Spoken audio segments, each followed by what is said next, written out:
अरे आम्हाला बोलो बोला सांगा ना. हा बोला सर. आज सामन्यामध्ये मोदींनी फडणवीसचं नाव सुचवलंय आणि महाराष्ट्रामध्ये देखील चांगल्या प्रकारचं सीन देणार आहे.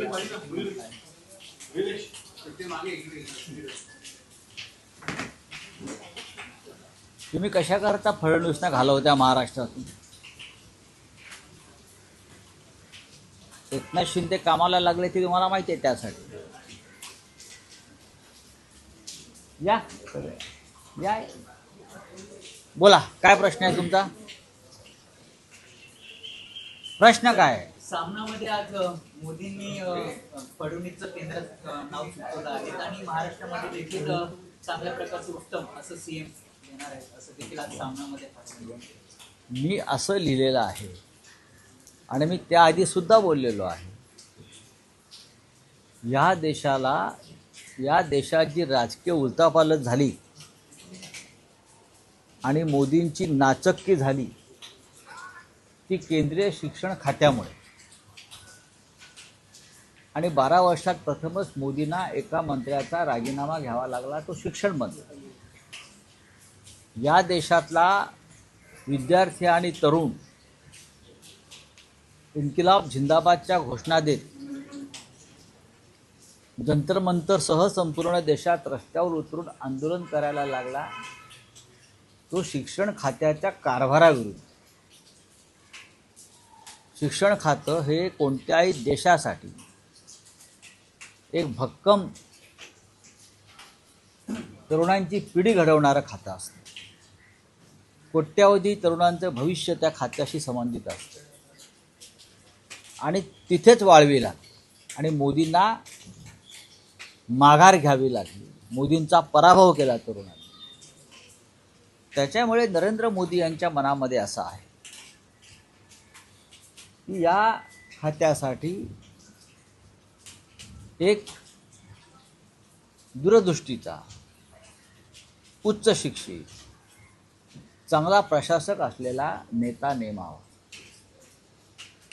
आणि या क्षणी देशामध्ये उत्तम शिक्षण मंत्री कोण होऊ शकेल तर त्याचं नाव देवेंद्र फडणवीस आहे. हे नरेंद्र मोदींनाही माहिती आहे.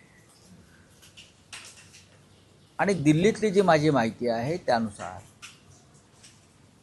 प्रधानमंत्री मोदींनी या संदर्भात राज्याच्या मुख्यमंत्र्यांशी चर्चा केली की तुम्ही केंद्रात येऊन मनुष्यबळ विकास मंत्रालय, त्याला शिक्षण खातं म्हणत नाही तर त्याला HRD मिनिस्ट्री म्हणतात, आणि खूप मोठं खातं आहे. पहिल्या 5 खात्यांमधलं ते खातं आहे, डिपार्टमेंट आहे. मनुष्यबळ विकास खात्याचं जबाबदारी आपण घ्यावी अशी त्यांना मोदींनी सूचना केलेली आहे. ही माझी माहिती आहे. कोणी कितीही इन्कार केला तरी माझी माहिती पक्की आहे. पण काल आपण जर बघितलं अमित शहा यांच्या भेटीसाठी सुमित्रा पवार असतील, एकनाथ शिंदे असेल, तसं महाराष्ट्रामध्ये जर देवेंद्र फडणवीस दिल्लीमध्ये गेले तर महाराष्ट्रामध्ये मुख्यमंत्री म्हणून कोण बसेल? बघा, मुख्यमंत्री देवेंद्रजी केंद्रात गेले तर मुख्यमंत्री कोण हा प्रश्न येत नाही. भारतीय जनता पक्षामध्ये अशी परंपरा आहे सध्या की दिल्लीतूनच राज्य करायचं. सध्या जे गुजरातचे मुख्यमंत्री आहेत, तुम्हाला त्यांचं नाव माहिती आहे? एकदाच आमदार झालेले गृहस्थ आहेत. शेवटच्या बाकावर बसणाऱ्या गृहस्थाला मुख्यमंत्री केलं. राजस्थानच्या मुख्यमंत्र्यांचं नाव आपल्याला माहिती आहे? मध्य प्रदेशच्या मुख्यमंत्र्याचं नाव आपल्याला माहिती आहे का? नाही. शोधून काढतात. जो कमीत कमी कार्यक्षम, अलोकप्रिय आणि ज्याच्यात नेतृत्व करण्याची क्षमता नाही अशा व्यक्तीला शोधून भारतीय जनता पक्ष पदावर बसवतो. पण माझ्या माहितीप्रमाणे मोदींनी आश्वासन दिलं फडणवीसांना, तुमच्या पसंतीचा मुख्यमंत्री नेमला जाईल. या देशाला एक उत्तम शिक्षण मंत्री मिळो अशी आमच्या सगळ्यांची इच्छा आहे आणि ती बहुतेक सरकारची सुद्धा इच्छा आहे. आता देवेंद्र फडणवीस काय विचार करतात ठीक आहे, त्यांची भूमिका आहे. पुण्यामध्ये अमित शहाचे स्वागताचे बॅनर आपण देखील एक ट्विट केलं, त्या ठिकाणी बाळासाहेबांचे आनंद दिघे साहेबांचे बघा, एकनाथ शिंदे आणि त्यांचे लोक हे एक नंबरचे ढोंगी आणि भंपक आहेत. हिंदुहृदय सम्राटांचे खरे वारसदार वगैरे म्हणतात ना स्वतःला. आनंद दिघे माझे गुरु. कसले गुरु? बाळासाहेब ठाकरेंचा तुमचा काय संबंध? काल घाबरले. अमित शहा एक तर काळोखात आले 2 वाजता घाबरून जनतेला, आणि त्यांच्या स्वागताच्या बोर्डावर आपण स्वतःला अमित शहाच्या कृपेनं दिलेल्या शिवसेनेचा प्रमुख मानता ना. त्या फलकावर स्वागताच्या बाळासाहेब ठाकरेंचा फोटो नाही.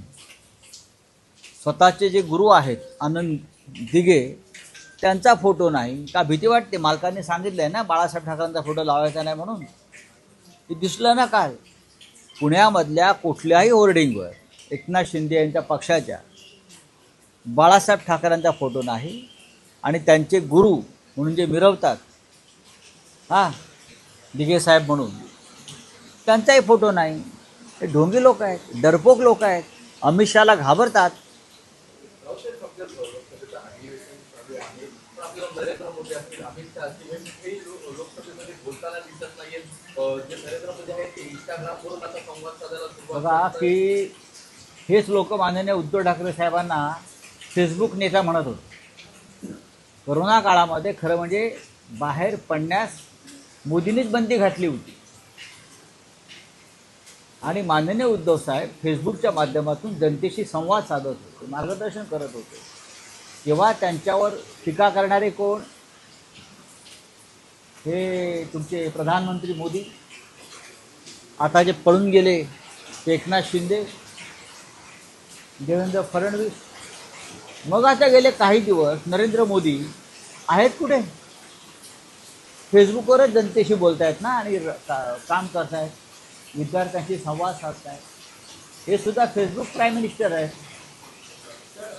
राम मंदिरामध्ये दानचोरीचा चोरीवर मोठी खरं, जसं अयोध्यामधील राम मंदिरामध्ये चोरी झाली. काल राज ठाकरे देखील एक आपल्या भाषणामध्ये म्हटलं की सिद्धिविनायकमध्ये देखील 18 कोटीची दानपेटी करायचे. सन्मान्य राज ठाकरे यांनी जो स्फोट केलेला आहे त्याच्यामागे फार गंभीर प्रकारचं सत्य दडलेलं आहे. जेव्हापासून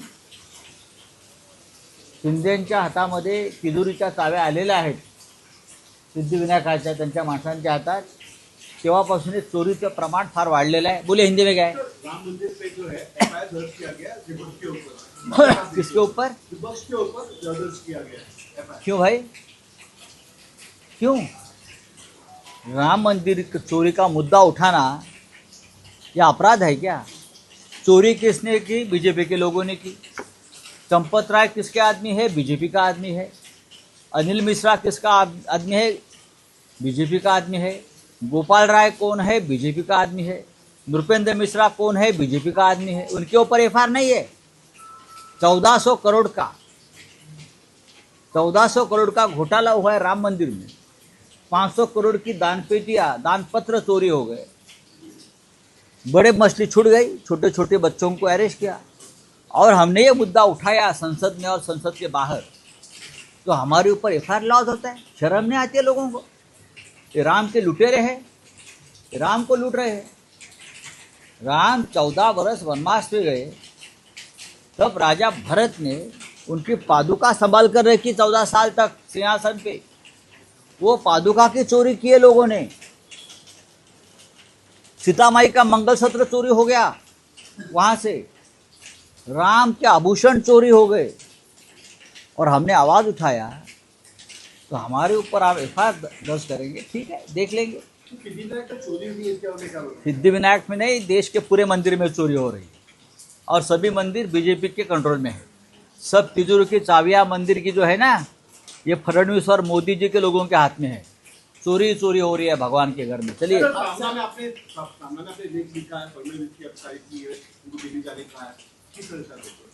हाँ, तो मैंने सच बोला है, पहले भी बोला था कि देवेंद्र फडणवीस इस देश के अच्छे एजुकेशन मिनिस्टर बन सकते हैं. और मोदी जी की भी यही भावना है कि जिस एजुकेशन मंत्रालय के वजह से उनको घुटने टेकने पड़े, बार बार माफ़ी मांगनी पड़ी, इतना बड़ा आंदोलन झेलना पड़ा, तो उस मंत्रालय के लिए एक सक्षम एजुकेशन मिनिस्टर की ज़रूरत है। और आज इस देश में एक ही व्यक्ति है जो शिक्षा मंत्रालय यानी HRD मिनिस्ट्री संभाल सकता है, वो है महाराष्ट्र के मुख्यमंत्री देवेंद्र फडणवीस जी। मेरी जानकारी है मोदी जी ने देवेंद्र जी से उस बारे में बातचीत कर ली है। अँटिलिया स्फोटक प्रकरणामध्ये सचिन वाझे पाटील चव्हाण